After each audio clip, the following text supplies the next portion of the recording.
Dalam kesempatan kali ini, saya berusaha akan menelisik dan mencari jejak seorang tokoh Nahdlatul Ulama yang tentu sudah populer di telinga kita. Muktamar Nahdlatul Ulama semakin lama semakin dekat. Akan tetapi jejak kabar dari beliau semakin menghilang, bahkan seolah ditelan bumi. Siapakah beliau?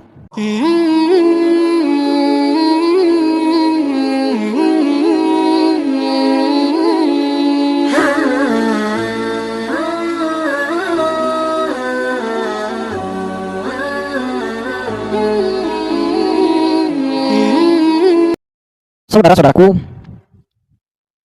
ini membuat saya terheran-heran mengenai berita atau kabar seorang tokoh Nahdlatul Ulama, yaitu Kiai Haji Sayyid Aqil Sirot. Beliau adalah salah satu tokoh ulama yang punya karismatik. Sepak terjang beliau nampak. Latar belakang beliau jelas, bahkan komplit. Tidak hanya menempuh pendidikan dalam negeri, tetapi beliau pernah menempuh pendidikan di Timur Tengah. Kemudian, beliau salah satu sosok yang dipesan oleh Kiai Haji Abdurrahman Wahid ketika beliau masih menempuh pendidikan di Timur Tengah. Beliau sosok yang dinantikan oleh Gus Dur ketika itu. Sebelum namanya dikenal luas oleh masyarakat Nusantara. Dan setelah beliau berkecimpung di dalam organisasi Nahdlatul Ulama, kita pun melihat bagaimana perjalanan beliau, sepak terjang beliau, keputusan dan pemikiran beliau menggerakkan Nahdlatul Ulama dengan berorganisasi secara sistematis dan bermartabat tentunya. Sehingga di masa beliau aktif di organisasi Nahdlatul Ulama, mereka di luar daripada organisasi Nahdlatul Ulama atau dari pihak internal itu sangat merespon dan antusias atas kinerja yang beliau lakukan. Dan sebaliknya, ketika beliau menjabat, pihak-pihak eksternal dari organisasi Nahdlatul Ulama bungkam. 1000 kata, sejuta bahasa. Apalagi selain Habib Ba'alawi. Karena mengapa? Potensi yang beliau miliki itu komplit. Baik dari ilmu klasik, bahkan modernnya. Beliau menguasai. Bahkan gelar profesor. Bukan berarti tanpa sebab. Bukan berarti tanpa proses. Artinya secara kualitas, kredibilitas, beliau itu sudah tidak diragukan lagi.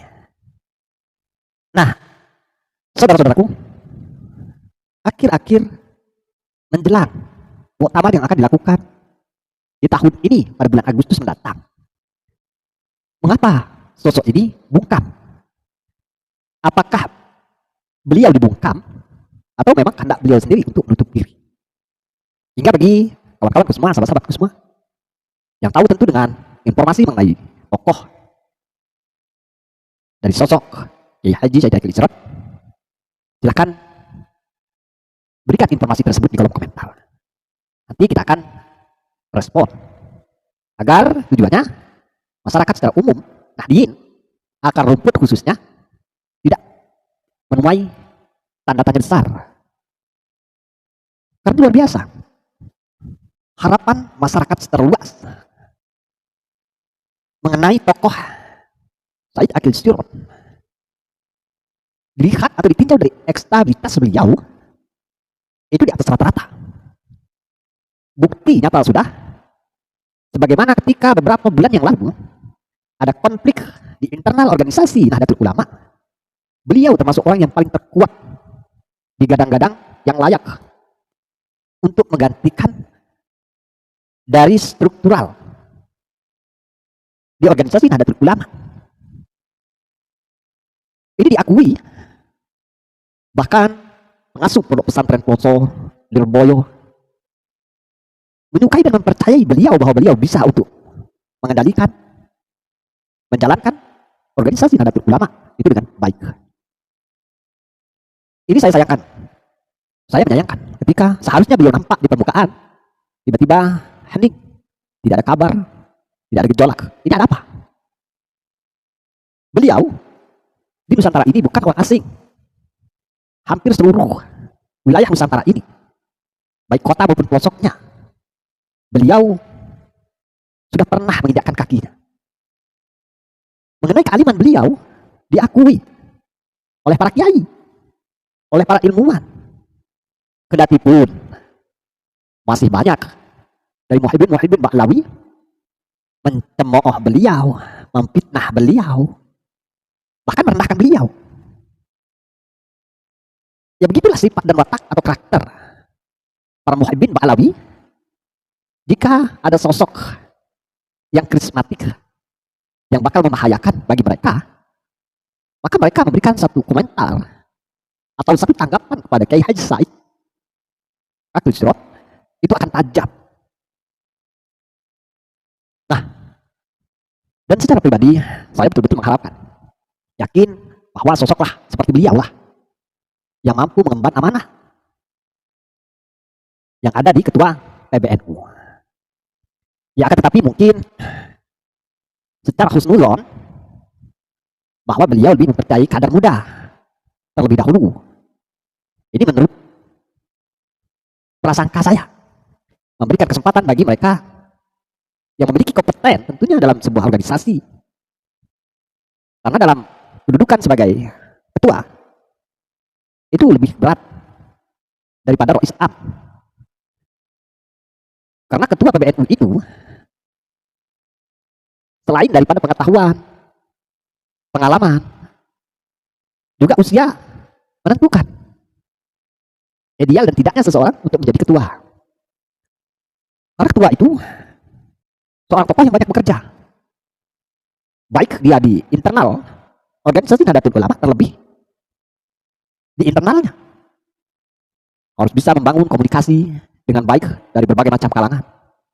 Harus ada prinsip yang kuat, yang tidak mudah untuk dikecoh, yang tidak gampang untuk tertipu. Itu karakter, terlebih mudah untuk dijebak. Miris kalau kita memiliki tokoh induk dari struktural Nahdlatul Ulama yang tidak sesuai harapan, mudah terkecoh, tidak ada pendirian, mudah disetir, tidak ada prinsip, lain sudah hancur. Kalau sifat atau karakter yang dimiliki oleh ketua umum PBNU, maka tinggal tunggu kehancurannya. Seperti yang kita alami akhir-akhir ini. Saya berkali-kali tegaskan, lebih fokus atau khusyuklah di dalam organisasi internal Nahdlatul Ulama itu sendiri, menjaga kualitas, kredibilitas, komunitas, yang semuanya itu memiliki pundi-pundi prinsip, sehingga tidak mudah digoncang dan digoyahkan. Sayang sekali, miris kita melihat NU akhir-akhir ini makin lama makin dikerdilkan, bahkan tak segan mengambil alih, merebut banom dari organisasi Nahdlatul Ulama itu sendiri. Tetapi ini tidak dijadikan sebuah pembelajaran, tidak dijadikan sebuah iktibar bagaimana bahayanya mereka yang ingin menghancurkan NU itu sudah terang benderang. Jika kalau tidak ada pahlawan yang bisa menyelamatkan Nahdlatul Ulama, saya kira akan sulit maju terlebih berkembangnya organisasi Nahdlatul Ulama. Pupus harapan kita, karena jelas pihak eksternal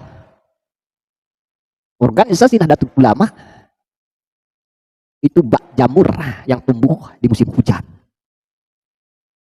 yang setiap saat selalu mengintai kapan kita lengah, kapan mereka punya kesempatan, maka tinggal tunggu menit, detik dari bom ambisi nafsu mereka untuk menjajah, menguasai organisasi Nahdlatul Ulama. Hati-hati, berbahaya. Bahkan banyak orang-orang di internal Nahdlatul Ulama itu sendiri berjalan dua kaki.